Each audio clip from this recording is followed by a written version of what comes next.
Annually, the U.S. EPA records over 200 million gallons of used cooking oil improperly disposed in the U.S. alone. This oil clogs sewage systems, contaminates waterways, and disrupts natural ecosystems, contributing to costly environmental damage. At the same time, millions suffer from hygiene-related illnesses simply because they lack access to soap. Well, the World Bank says Statistics Africa that show is facing an 60% ongoing piled That's high just all sanitation. around The global soap industry is worth over $120 billion. Despite soap being a necessity for health and hygiene, affordability remains a major barrier. Branding, packaging, and marketing often take priority over accessibility and practicality, making regular access to soap inconsistent or entirely out of reach. We realized these two problems could solve each other, and we've turned that into 13,000 bars of soap. Hi, I'm Lara. Now, Eden, Mina, And Ashley, and we are Oat Soap. we've built 8 chapters across the US, Japan, and Australia with 140 student volunteers. Through our fiscal sponsor Empowerment Works, we launched our first project in Rwanda, donated to homeless shelters and communities in need. Most hygiene initiatives assume the problem is lack of soap, so they donate it. But this creates dependency. Donated soap undercuts local producers and excludes communities from long-term access. At Oat Soap, we believe real hygiene access depends on affordability and local ownership. By turning waste oil into soap through community-led chapters, we create a system that's environmentally responsible, economically inclusive, and built to last.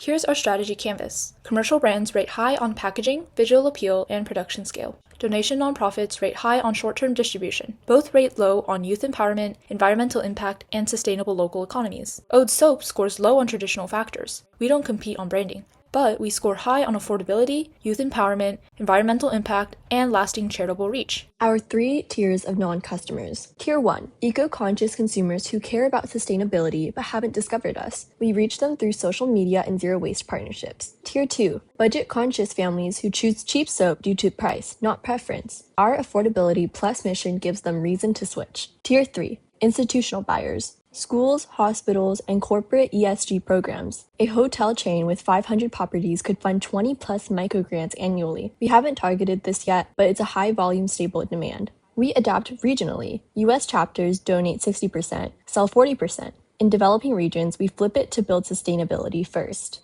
Here is our ERC grid. 4 moves that created our blue ocean. Eliminate. Purchase cooking oil, 65 to 85% of production costs and dependency on external donations. Reduce. Production costs, transportation expenses, and long-term aid reliance through local production. Raise. Local ownership, environmental impact, and youth empowerment. Lastly, create. A circular economy where chapters collect waste oil, produce soap, and reinvest revenue into microgrants that build permanent hubs. We exited the red ocean entirely.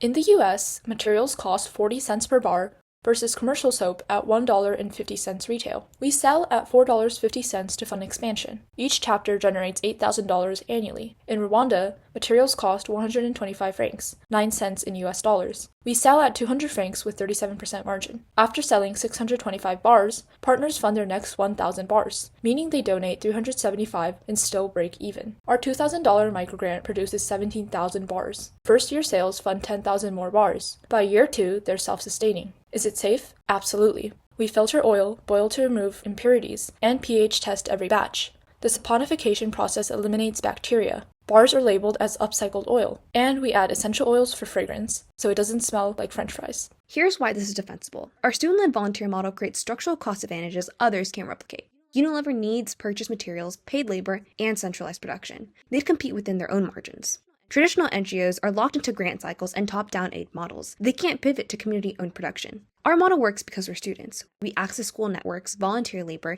and community trust that corporations can't buy and NGOs don't have. That's remote. New chapters get training modules, safety protocols, partnership templates, and mentorship. Our team handles fiscal sponsorship and insurance so students focus on impact. Why now? Gen Z demands climate action. We're building solutions ourselves. ESG investing created demand for measurable impact, and the circular economy shifted from fringe to mainstream. 10 years ago, restaurants didn't think about waste oil. Today, they need sustainable solutions. Across 8 chapters, 140 volunteers produced 13,000 bars, reinvesting revenue to fund microgrants. In Rwanda, we partnered with Fields of Hope, supporting disabled children and teen mothers. Since September, they've produced 5,000 bars, selling to the community. When they sold their first 100 bars to neighbors who could finally afford quality soap, they weren't aid recipients anymore. They were entrepreneurs. Our 3-year vision, 50 chapters, and 20 microgrant partnerships. But what excites us the most, we're building towards successful hubs funding the next community. Rwanda funds Uganda. Uganda funds Tanzania. We're not there yet, but the economics prove it's possible. Oat Soap doesn't just compete in the soap market. We created a new one, and this is Oat Soap.